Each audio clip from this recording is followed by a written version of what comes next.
Hello दोस्तों, welcome back to our YouTube channel SLD educational academy. आप सभी को एक बार पुनः स्वागत है आपके इस प्यारे से YouTube channel SLD educational academy पर। चलिए दोस्तों, आज हम लोग आगे की ओर बढ़ते हैं और जो आपका आगे का लेक्चर है उसे हम लोग कंटिन्यू करते हैं। जैसा कि प्रीवियस लेक्चर में हम लोगों ने देखे थे दोस्तों, जो आपका वीएसी पेपर है, वैल्यू एडेड कोर्स है ना, इस पेपर में आपको पढ़ना था ग्लोबल सिटीजनशिप। और ग्लोबल सिटीजनशिप के अंतर्गत जितने भी आपका मोस्ट इम्पॉर्टेंट क्वेश्चंस बन रहा था, आपका जो एग्जाम में आने वाला प्रश्न, वो सभी प्रश्न को हम प्रोवाइड कर चुके हैं और आप लोग को लेक्चर नंबर 1 में दे दिए हैं, है ना। तो आप लोग जो है लेक्चर नंबर 1 को वॉच कर लीजिए और उसमें ऑल ओवर जो जितने भी प्रश्न आपका है इस पेपर से रिलेटेड, उस सारा क्वेश्चंस को आप लोग वहाँ पे देख सकते हैं। आप लोगों को उस लेक्चर में हम बोले थे दोस्तों कि आप लोगों को जो है वो क्या करना है कि अगर आप लोग को आंसर नहीं मिल रहा है तो आप लोग जो है कमेंट कीजिएगा कि आप लोग को आंसर चाहिए। तो बहुत सारे लोग जो है वो कमेंट किए हैं, तो उन्हीं के आधार पे जो है वो इस वीडियो को हम आगे की ओर कंटिन्यू कर रहे हैं। और आज हम लोग इस लेक्चर के अंदर बात करने वाले हैं जितने भी आपका प्रश्न है वो सभी प्रश्न का सही उत्तर क्या होगा। तो आप लोग जो है दोस्तों लेक्चर को जो है स्किप नहीं कीजिएगा और कंटिन्यू वॉच कीजिएगा बिना स्किप किए हुए। और चैनल पे अगर नए हैं तो चैनल को एक बार सब्सक्राइब कर लीजिएगा। तो चलिए दोस्तों, बिना देरी किए हुए आगे की ओर बढ़ते हैं और देखते हैं जो आपका प्रश्न है वो आपका कौन कौन सा प्रश्न है और साथ ही साथ उसका सही उत्तर क्या है। चलिए दोस्तों, देखिए ए आपका ग्रुप ए है और ग्रुप ए जो है आपका वो कंपलसरी होता है। आप लोगों को भी पता होगा कि जो आपका ग्रुप ए है वो आपका कंपलसरी है, यानी कि इसमें जो भी आपका प्रश्न दिया रहेगा उसे आपको उत्तर देना अनिवार्य है ना।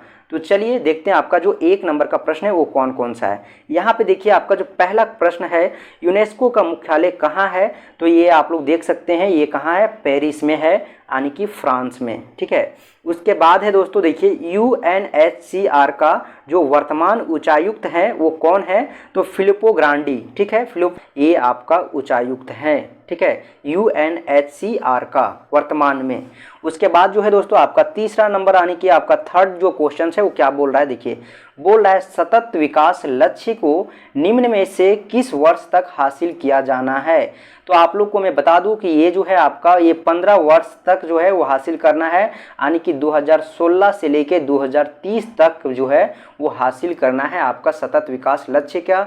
जो भी आपका लक्ष्य तय किया गया है वो सभी लक्ष्य को हासिल करने का जो है वो लक्ष्य बनाया गया है आपका 15 वर्ष तक।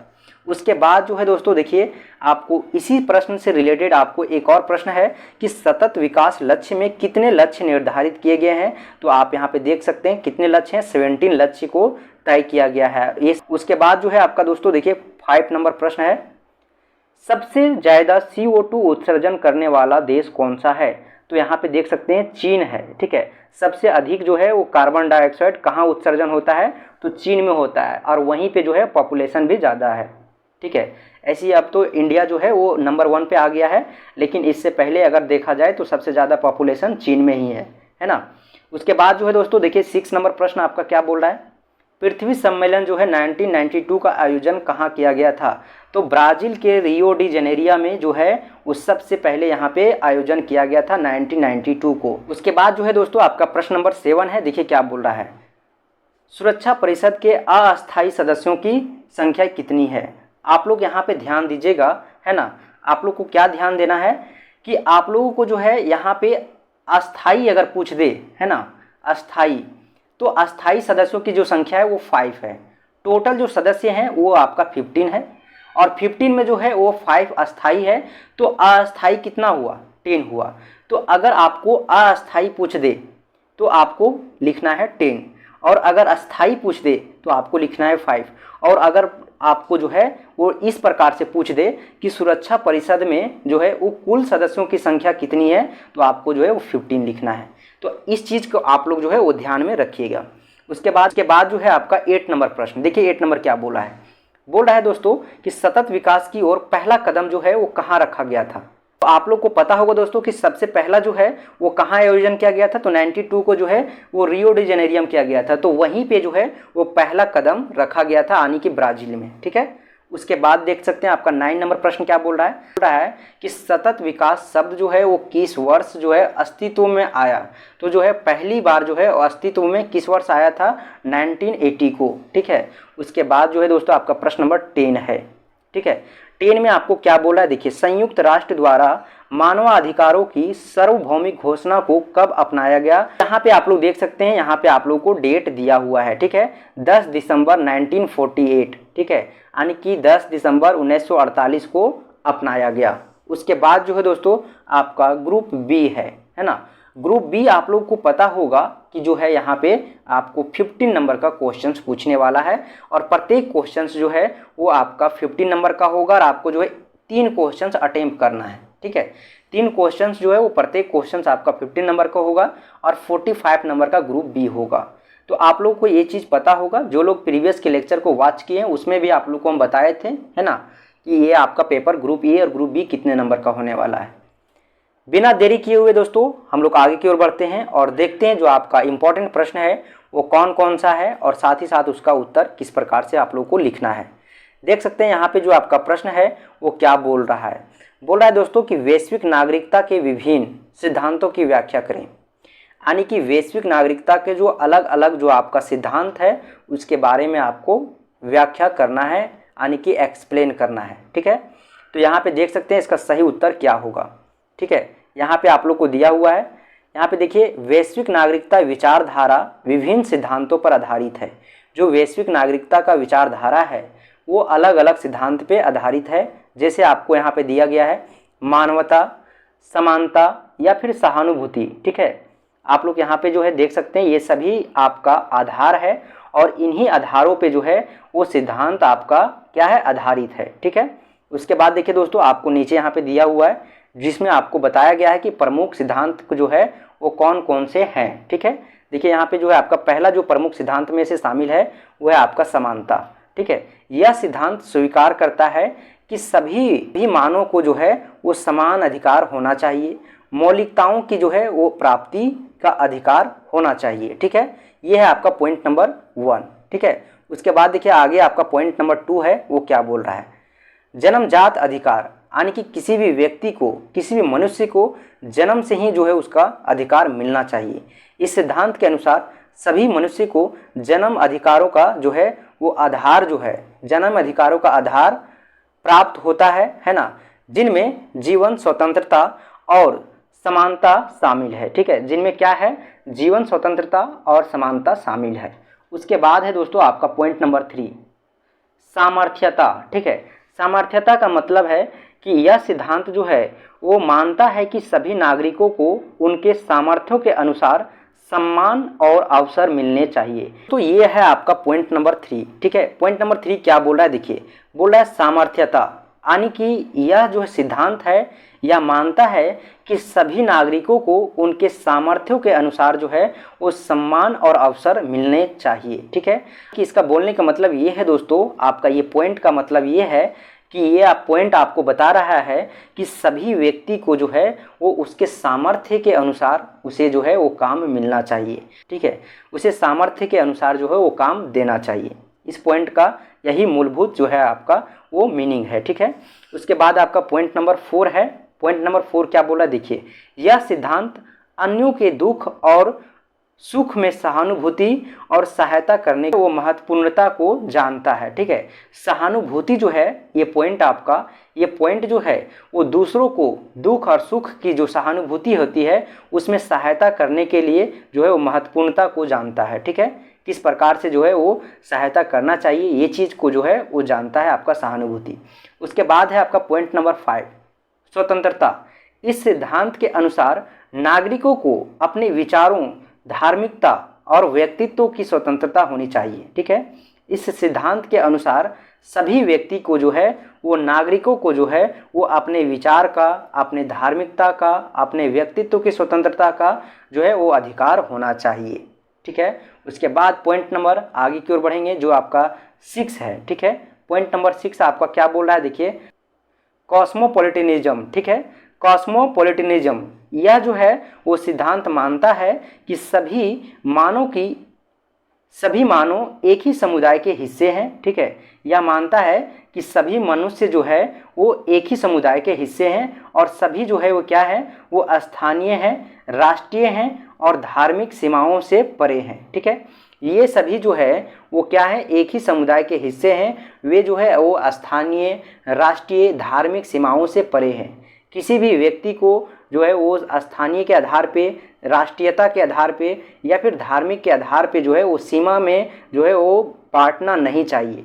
सभी जो है एक ही समुदाय के लोग हैं और सभी जो है वो आपका जो है वो राष्ट्रीय सीमा से परे हैं। उसके बाद देखिए दोस्तों, आपका आगे का जो पॉइंट नंबर 7 है वो है आपका उदारता। यह सिद्धांत जो है वो सामाजिक सहयोग, संरक्षण और दानशीलता के माध्यम से उन्नति को प्रोत्साहित करता है। ठीक है, ये पॉइंट नंबर 7 है। उसके बाद आपका पॉइंट नंबर 8 है ना। पॉइंट नंबर 8 क्या बोला, देखिए, संघर्ष, अन्याय और समानता के खिलाफ जो है वो संघर्ष करने और समाज को सुधारने के लिए प्रयास करना चाहिए। ठीक है, अन्याय के खिलाफ, समानता के खिलाफ जो है वो संघर्ष करने और समाज को सुधारने के लिए क्या करना चाहिए, प्रयास करना चाहिए। इन सिद्धांतों के संयोजन से विश्व समाज में, ठीक है, विश्व समाज में जो है वो क्या होता है, समरसता और सामर्थ्य और क्या है आपका, देखिए यहाँ पे सहयोग की भावना का विकास हो सकता है। ठीक है, सहयोग की भावना का जो है वो विकास हो सकता है। देखिए दोस्तों, आगे का जो प्रश्न है वो प्रश्न नंबर आपका 2 है ना। 15 नंबर का प्रश्न है, भारत में सतत विकास पर एक संक्षिप्त टिप्पणी लिखिए। ये है आपका प्रश्न नंबर 2। देखिए यहाँ पे आपको क्या बोल रहा है, इसका सही उत्तर जो होगा वो क्या होगा, देखिए, भारत में सतत विकास के लिए समृद्धि और समान विकास की दिशा में कई पहल की जा रही है। ठीक है, यानी कि इसका बोलने का मतलब ये है दोस्तों कि भारत में सतत विकास के लिए समृद्धि और समान विकास की दिशा में जो है वो कई पहल किए जा रहे हैं, यानी कि कई तरह के जो है नियम कानून बनाए जा रहे हैं, है ना। जैसे कि आप लोग देख सकते हैं यहाँ पे विभिन्न क्षेत्रों में नीतियों, यानी कि नीतियों का मतलब क्या है, नियम। ठीक है, उसके बाद कार्यक्रमों के माध्यम से जो है समाज को सशक्त बनाने के लिए जो है वो कदम उठाया गया है। ठीक है, उठाया जा रहा है। यह समाज के सभी वर्गों को, ठीक है, समाज के सभी वर्गों और क्षेत्रों के विकास को सुनिश्चित करने के लिए जो है वो महत्वपूर्ण है। किसी भी समाज का जो है वो विकास का सुनिश्चित करने के लिए आपका जो है वो बहुत ही महत्वपूर्ण है। ठीक है, देखिए आगे आपको क्या बोला है, भारत में अंतर्राष्ट्रीय सहयोग एक महत्वपूर्ण कारक है ना। भारत में जो अंतर्राष्ट्रीय सहयोग है, इंटरनेशनल जो आपका हेल्प मिलता है, जो आपका एक दूसरे से, वो आपका बहुत ही विकास के लिए महत्वपूर्ण होता है, जो विकास को गति देने में मदद करता है। ठीक है, देखिए इंटरनेशनल जो आपका अंतर्राष्ट्रीय सहयोग है वो क्या करता है, भारत में जो है विकास करने के लिए जो है वो गति देता है। ठीक है, उदाहरण के लिए आपका बिजली, पानी, है ना, ये सभी आपका विकास का ही रूप है। देखिए दोस्तों, आगे आपको क्या बोल रहा है, बोल रहा है कि यहाँ पे बिजली, पानी और साथ ही साथ जो है वो स्वास्थ्य क्षेत्र में अनेक प्रोजेक्ट्स का अनुबंध किया गया है ना। अनेक प्रोजेक्ट्स का जो है अनुबंध का मतलब है कि स्थापित किया गया है, जो क्या करता है, अधिक जो है वो विकासशील तकनीकों का उपयोग करता हुए और अपने अनुभवों का लाभ उठाता है। ठीक है, देखिए दोस्तों, आगे फिर आपका नेक्स्ट पैराग्राफ है, क्या बोल रहा है, देखिए, साथ ही भारत में बदलते प्रौद्योगिकी और उद्योग के क्षेत्र में, ठीक है, उद्योग के क्षेत्र का विकास की भी जो है वो नई राहें खोल रही है। इसका मतलब ये है दोस्तों कि भारत के जो बदलते प्रौद्योगिकी क्षेत्र है, ठीक है, उसके बाद जो आपका उद्योग का क्षेत्र है, वो सभी क्षेत्र जो है वो विकास के लिए क्या कर रहा है, नए राहें खोल रही है। जैसे कि आप लोग यहाँ पे देख सकते हैं स्टार्टअप और उद्यमिता, यानी कि आपका जो है एंटरप्रेन्योरशिप जो आपका है वो प्रोत्साहित करने के लिए, यानी कि स्टार्टअप और आपका उद्यमिता को जो है वो प्रोत्साहित करने के लिए जो है वो नीतियों में जो है वो सुधार किया जा रहा है, ताकि जो है अपने विचारों और नए व्यवसायों को जो है उत्पन्न होना संभव हो। ठीक है, उसके बाद आपका आगे का जो पैराग्राफ है वो क्या है, देखिए, विकास के इस प्रक्रिया में अन्याय और असमानता के खिलाफ जो है वो लड़ाई भी जो है वो विशेष महत्व है। समाज के सभी वर्गों को जो है समान अवसर और साथ ही साथ जो है वो समान अधिकार की गारंटी देने के लिए नीतियों में जो है वो क्या किया जा रहा है, नीतियों में जो है वो बदलाव किया जा रहा है। ठीक है, ताकि जो है सभी को समान अधिकार, समान गारंटी जो है वो दिया जा सके। उसके बाद जो है दोस्तों आपका आगे का जो आपका पैराग्राफ है वो क्या बोल रहा है, देखिए, यहाँ पे बोला है कि समर्थनशीलता, ठीक है, उसके बाद सामाजिक सहानुभूति और सहयोग की भावना के साथ भारत में सतत विकास की दिशा में जो है वो गति बढ़ रही है, ठीक है, दिशा में गति बढ़ रही है, जो एक समृद्ध और सम्मान समाज का जो है वो दिशा में है, ठीक है, सम्मान समाज का दिशा में है, समृद्ध और सम्मान समाज का दिशा में है, ठीक है। तो इस प्रकार से देख सकते हैं दोस्तों, आपका जो प्रश्न नंबर 2 है उसका सही उत्तर क्या होगा, ठीक है। प्रश्न नंबर 2 आपका ये है ना, आपको इसको पैराग्राफ में ही लिखना है, क्योंकि आपको इसमें जो है वो टिप्पणी करने के लिए बोला है, भारत में सतत विकास पर एक संक्षिप्त टिप्पणी लिखिए। तो आपको टिप्पणी लिखने के लिए बोला है, तो आप लोग जो है इसे पैराग्राफ में ही लिखिएगा, ताकि जो है आपको अच्छा से समझ में आ सके। तो चलिए दोस्तों, फिर मिलते हैं एक नए वीडियो में, तब तक के लिए आप लोग को बहुत बहुत धन्यवाद। आगे की वीडियो में हम लोग लेक्चर नंबर 3 में जो है वो आगे का जो प्रश्न है आपका प्रश्न नंबर 3 उसे हम लोग कंटिन्यू करेंगे। तब तक के लिए आप लोग को बहुत बहुत धन्यवाद। चैनल पर इसी तरह कंटिन्यू बने रहें।